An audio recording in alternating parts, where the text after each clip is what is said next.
அப்போ ஒரு சிங்கம் தனியா நடந்து வந்துச்சு. அதை பார்த்த வாத்து பயப்படல. யாருக்குமே நம்மளை பிடிக்கல, அதுக்கு இந்த சிங்கம் நம்மளை சாப்பிட்டா பரவாயில்லன்னு நினைச்சுது.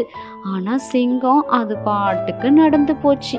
அதை பார்த்து வாத்து, ஏய் சிங்கம், உனக்கு பசிக்கலையா அப்படின்னு கேட்டுச்சு. அதுக்கு சிங்கம், கடுப்பேத்தாத, செம்ம பசியில இருக்க அப்படின்னு சொல்லுச்சு. ஏதாவது கப்பல் வருதான்னு பாருங்க அப்படின்னு சொல்லுச்சு. அதுக்கு கழுகு, நீ என்ன லூசா, கண்ணுக்கு தெரிஞ்ச தூரம் வர கடல் இல்ல, அப்புறம் எங்க கப்பலை தேடுறது?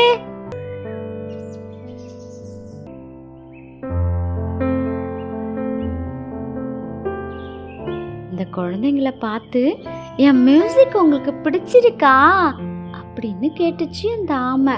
அதுக்கு அவங்க எல்லாருமே, ஆமா சூப்பரா இருக்கு அப்படின்னு சொன்னாங்க. நான் உங்களுக்கு பல்டி அடிச்சு டான்ஸ் ஆடி காட்டட்டுமா அப்படின்னு கேட்டுச்சு.